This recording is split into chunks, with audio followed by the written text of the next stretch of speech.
Assalamualaikum warahmatullahi wabarakatuh. Gimana kabarnya anak-anak semuanya? Semoga dalam keadaan baik-baik dan sehat selalu ya. Jadi melanjutkan pembahasan kita. Kemarin kan kita bahasnya udah sampai ke rumus ABC ya. Kalau diingat itu sampai ke cara menentukan atau cara mencari akar-akar persamaan kuadrat itu kan ada 3 ya. Bisa dengan faktorisasi, kemudian bisa dengan kuadrat sempurna, dan yang terakhir itu dengan rumus ABC. Nah, kelanjutannya di sini kita akan belajar tentang jenis-jenis akar persamaan kuadrat ya. Jadi sebenarnya ada 3 jenis untuk persamaan akar kuadrat itu, dan yang menjadikan patokan untuk menentukan ini jenis akar kuadrat yang mana atau akar persamaan kuadrat yang mana itu adalah si diskriminan. Atau biasanya lambangnya itu adalah D, di mana D itu diskriminan itu adalah B kuadrat min 4AC. Nih, jadi ini tuh adalah D atau diskriminannya ya. Nah, rumus ABC itu kan min B ya, kita tahu rumus ABC itu min B plus minus akar B kuadrat min 4AC gitu kan ya, per 2A. Kita tahu B kuadrat min 4AC itu adalah D. Otomatis ini rumus yang X1,2 kita bisa ubah jadi min B plus minus akar D per 2A gitu ya. Nah, jenis akar persamaan kuadrat itu bergantung kepada nilai diskriminannya. Jika nilai D-nya atau diskriminan atau si B kuadrat min 4AC-nya itu ketika lebih besar dari 0, misalkan 1, 2, 3, dan seterusnya, maka suatu persamaan kuadratnya itu akan memiliki dua akar real yang berbeda atau tidak sama besar. Berarti nanti X1 sama X2 itu bakal beda angkanya. Mau positif dua-duanya, mau negatif dua-duanya, atau yang satu positif, yang satu negatif, itu tergantung, tapi yang pasti akan memiliki dua akar real yang berbeda atau tidak sama ketika D-nya lebih besar dari 0. Tapi kalau misalkan diskriminannya sama dengan 0, maka persamaan kuadrat itu akan memiliki dua akar real yang kembar atau sama gitu ya. Atau X1-nya nanti akan sama dengan X2 gitu.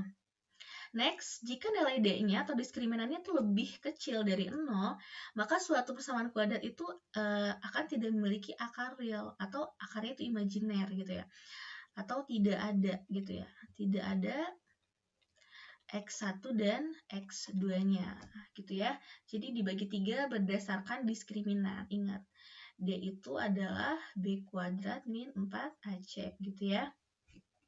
Jadi begitu caranya untuk menentukan jenis persamaan kuadrat itu bisa dengan dilihat dari diskriminannya, karena bergantung dari diskriminannya. Next, jumlah dan hasil kali akar-akar persamaan kuadrat.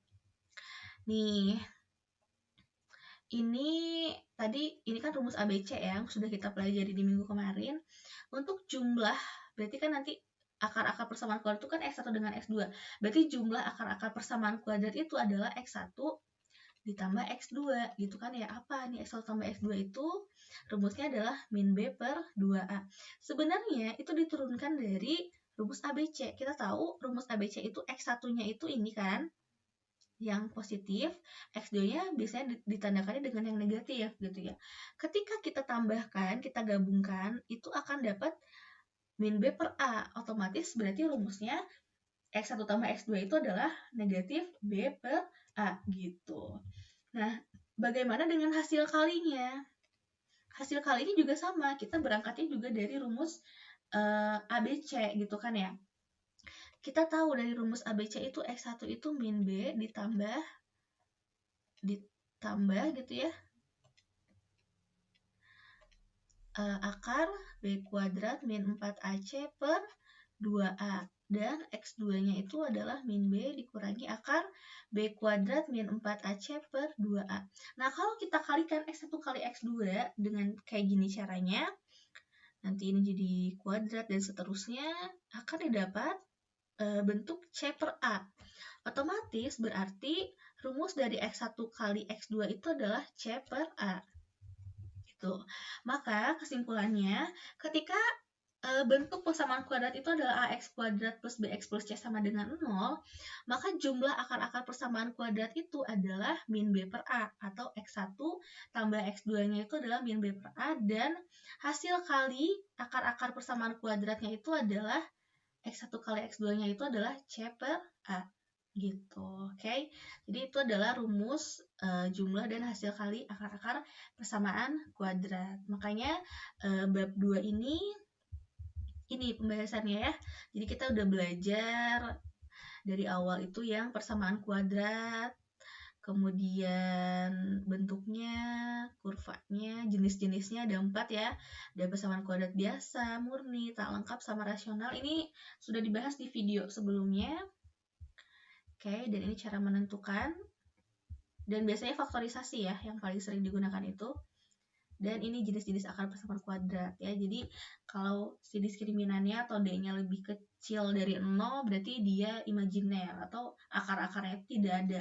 Tapi ketika D-nya sama dengan 0 berarti memiliki akar kembar atau sama.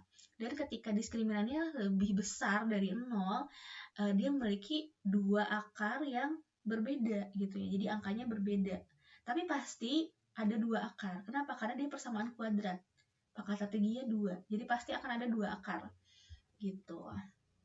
Dan ini yang paling sering digunakan itu rumus yang ini, mencari jumlah akar persamaan kuadrat atau jumlah hasil kali gitu ya. Jadi untuk jumlah akar-akar persamaan kuadrat rumusnya itu ini yang min b per a, dan kalau hasil kali akar-akar persamaan kuadrat itu rumusnya yang c per a. Ini dipahami dengan baik-baik karena akan sering digunakan nanti oleh kalian, dan juga ketika SMA pun akan ada rumus ini muncul kembali. Oke. Sekian pembahasan untuk sesi belajar hari ini. Silahkan dilihat video-video sebelumnya yang tentang contoh soal, pembahasan contoh soal, kemudian pembahasan yang persamaan kuadrat sampai cara menentukan akar-akar persamaan kuadrat, karena itu nanti akan ada juga di kuis yang mungkin akan kita bahas, akan kita coba di minggu depan. Oke, terima kasih anak-anak semuanya. Semangat terus belajarnya. Semoga ilmu yang kalian dapatkan hari ini dapat bermanfaat. Amin. Oke, terima kasih. Wassalamualaikum warahmatullahi wabarakatuh.